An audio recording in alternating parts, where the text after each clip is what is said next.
They told her later that the call came in at 11:47 p.m., as if the exact minute would explain something, as if knowing the time would make what happened feel less like a trap. Vivian Oakes had been on her feet for 14 hours when she finally walked out of St. Clement Regional that night. 14 hours in the orthopedic ward, double-shifted because Terrence had called out again and nobody else would cover. Her compression sock on the left leg had been cutting into the skin above her ankle since hour 9, and the brace she wore under her scrubs, the one the VA fitted her for after Kandahar, had started rubbing by the time she hit hour 11. She didn't complain. She never complained. That was the thing about Vivian. She had spent 3 years as a combat medic in the Army Reserve, deployed twice, and come home with a hairline fracture in her left femur that had healed wrong the first time and had to be rebroken and reset. After that, complaining about a long shift felt like a waste of breath. She changed in the locker room, traded her scrubs for jeans and a gray pullover, clipped her badge to her bag strap out of habit, the way she always did, even off-duty. The rectangular blue badge with her photo and the words Oakes, Vivian RN, orthopedics printed below. She walked to her car in the staff parking structure.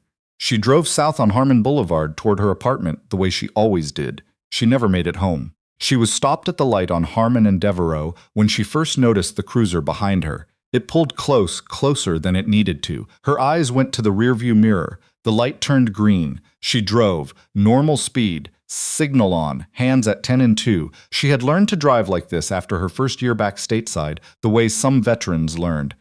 Deliberate, visible, nothing to misread. The lights came on 2 blocks later. Vivian pulled to the right and stopped. She put the car in park. She turned on the interior light, something her mother had taught her, something that had taken on a different weight in the years since. She placed both hands on the steering wheel. The officer approached from the left. She couldn't see his face clearly at first, just the flashlight beam coming through the window. "Lice and registration," he said. No greeting. No good evening, ma'am. Just the demand. "Of course," Vivian said. She moved slowly, left hand first, reached to the glove compartment, extracted the registration envelope, placed it on the dash. Then she opened her wallet. "Can I ask why you pulled me over?" "Tail light," he said. She didn't argue. Both tail lights had been working fine that morning. She'd checked them herself. But she didn't argue. She handed him the license and registration. He took them and walked back to the cruiser without another word. She waited 4 minutes. She counted. When he came back, he didn't return the documents right away. He shone the flashlight into the back seat, then into the passenger seat, then at her face. "You been drinking tonight?" "No," she said. "You sure?" "I'm sure. I just finished a 14-hour shift at St. Clement Regional. I'm a nurse. You can see my badge right here." She gestured to the bag strap. He looked at it, or he seemed to. Later, she wouldn't be certain. Step out of the vehicle. Something went still inside her, not fear exactly. More like the feeling she'd had outside the wire in Kandahar when a situation changed too fast to process in real time. A kind of clarity that was also a kind of cold. "Is there a reason you need me to step out?" she asked. "Ma'am, step out of the vehicle." She stepped out. The officer's name, she would learn later, was Dempsey. T. Dempsey, per his nameplate.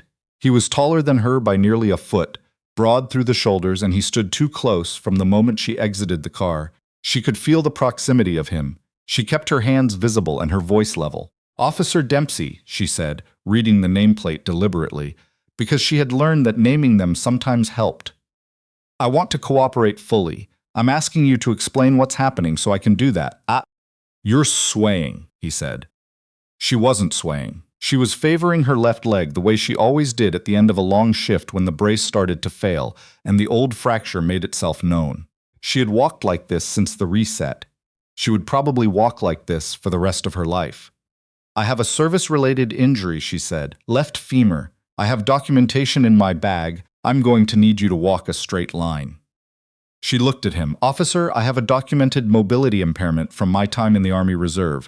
A straight-line sobriety test isn't appropriate given." "Ma'am, given my documented condition. I'm happy to submit to a breathalyzer. I'm happy to provide my VA records right now, but I am telling you clearly that I cannot walk a straight line without pain, and that is not evidence of intoxication." Dempsey didn't respond to any of that. He reached for her arm. She stepped back, not aggressively. She just stepped back. Do not touch me without. That's it. He had her wrist before she finished the sentence. You're being detained. She didn't fight. She had seen what happened when people fought, and she was not someone who needed to make a bad situation worse. She went still.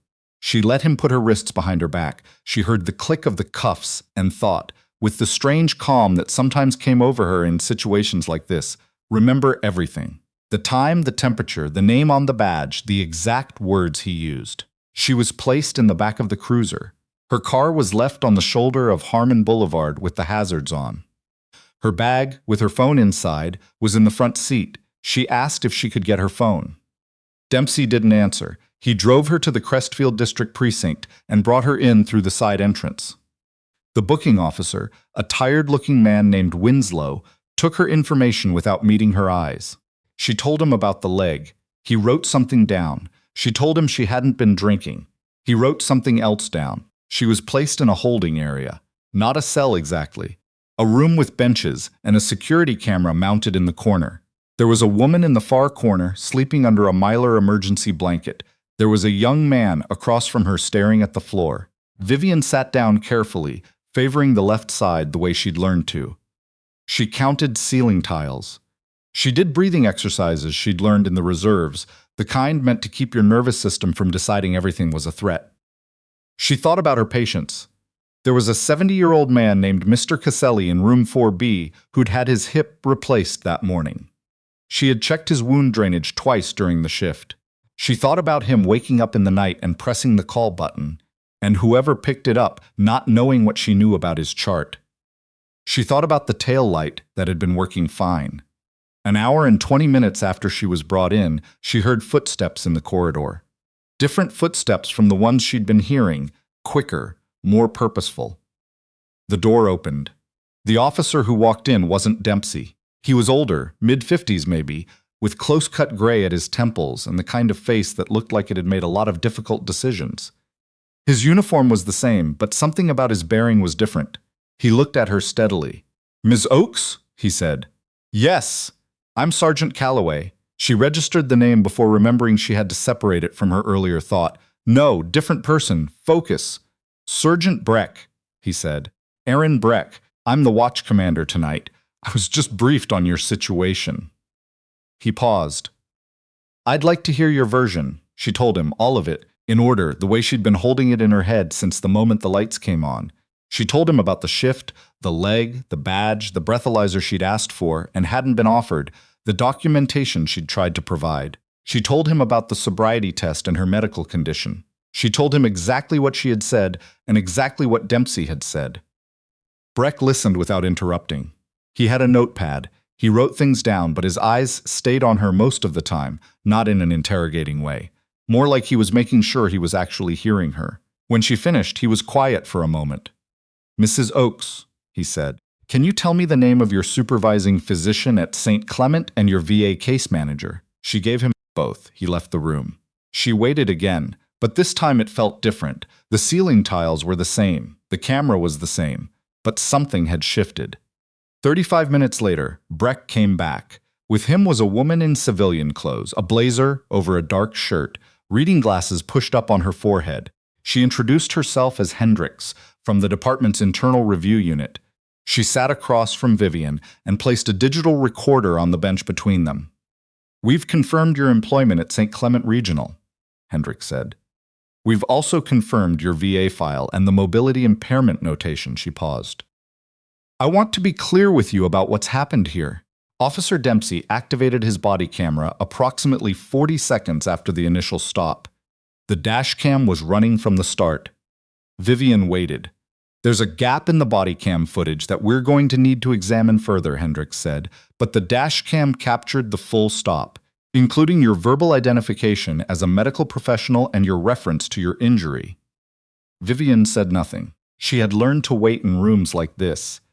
"We're releasing you," Hendricks said, "tonight, with a full written apology pending review." Breck had stayed in the doorway. He stepped forward then. "Mrs. Oakes, I want to say personally, what happened tonight wasn't right. That's not a lawyered statement. That's just true." She stood up carefully, her left leg stiff from the bench. She looked at him for a moment. "I know you didn't have to do that," she said. "Find out. Come in here. I know that. He shook his head slightly. It wasn't optional. They returned her bag. Her phone had 7 missed calls, 2 from the charge nurse at St. Clement, who had called the wrong number first looking for Terrence, and 5 from her mother, who had somehow found out through a neighbor who had driven by on Harmon Boulevard and seen the cruiser and the car with the hazards on. She called her mother first. The formal process, she would come to understand over the following weeks, was not fast. Nothing in the formal process was fast. The internal affairs investigation took 11 weeks. The department's review board took 4 more. She retained an attorney, a woman named Pryor, out of an office on Ellsworth Avenue, who had handled 3 similar cases in the past decade and who told Vivian in their first meeting, "We document everything. We assume nothing will be easy, and we don't stop." Pryor was right that nothing was easy. There were depositions. There were mornings when Vivian drove to the attorney's office before her shift and sat across from people who asked her the same questions in slightly different orders, as if a different order might produce a different story. There were nights when she lay awake replaying the shoulder of Harmon Boulevard and trying to identify the exact moment when a routine drive home became something else entirely. She kept going to work. She went back to St. Clement the morning after her release and checked on Mr. Caselli, who was doing well, whose wound drainage was within normal range, who told her she looked tired and that she should get more sleep. She told him he was right. She told him she was working on it. The body camera gap became central. It was 16 seconds. 16 seconds of footage that had been, according to Dempsey's initial account, the result of an inadvertent deactivation. The dashcam footage, however, told a different story about that window of time, because even without the body camera, the dashcam's audio had continued recording. And in those 16 seconds, a conversation had taken place that Dempsey had not included in his report. Pryor played it for Vivian in the conference room on Ellsworth Avenue 8 weeks into the investigation. The audio wasn't clean, but it was clear enough. Dempsey had called someone. The call had lasted 9 seconds. What he said in those 9 seconds contradicted the report he had filed in 3 specific and significant ways. "Is this enough?" Vivian asked. Pryor looked at her over the reading glasses. "With Breck's testimony and the St. Clement employment confirmation and your VA documentation?" She paused. "Yes, this is enough." The review board findings were released on a Tuesday. Vivian was at work when her phone buzzed with a text from Pryor that said only, "Call me at noon." She stepped into the supply corridor at 12:03 and called. Dempsey had been suspended without pay pending formal termination proceedings. The department had agreed to a policy revision requiring officers to offer alternative sobriety assessments when a subject disclosed a documented physical impairment. The revision would go to the city council for ratification in the spring. Vivian stood in the supply corridor for a moment after she hung up. The shelves around her were lined with saline bags and wound dressings, and the particular disorder of a functioning ward. She could hear a call light somewhere down the hall. She thought about the 16 seconds of audio, about Breck walking into that room at 1:23 in the morning, because it was, in his words, not optional. About Pryor saying, "We don't stop" in that first meeting and meaning it. She thought about the sobriety test she had not been able to walk, and the injury she had gotten in a country she had volunteered to go to, and the 14 hours she had worked before any of it started. She put her phone in her pocket. She went back to her patients. The city council voted on the policy revision in April. The room was packed. Nurses, veterans advocates, a handful of Vivian's colleagues from St. Clement who had taken the afternoon off to be there. Vivian sat in the 3rd row with her mother on one side and Pryor on the other. She wore the same gray pullover she'd been wearing the night of the stop. It wasn't a statement, it just happened to be clean. The council voted 11-2 in favor. Afterward, in the hallway outside the chamber, a reporter from the local paper asked Vivian if she had a statement. She thought about it for a moment. She wasn't someone who gave statements. She was someone who gave medical assessments, shift reports, wound care instructions. But she thought about the other people out there on the shoulder of some road somewhere with something true to say about themselves that no one was slowing down to hear. "Document everything," she said. "Your name, your job, your injury, your story. Put it somewhere they can't delete it." She paused. "And don't let anyone tell you that asking for the right treatment is the same thing as being difficult. The reporter wrote it down. Vivian walked out into the April afternoon. Her left leg ached the way it always did when the weather was changing. She walked to her car, carefully, with the slight lean to the right that was just part of how she moved now, and she drove home on Harmon Boulevard all the way to the end without stopping once.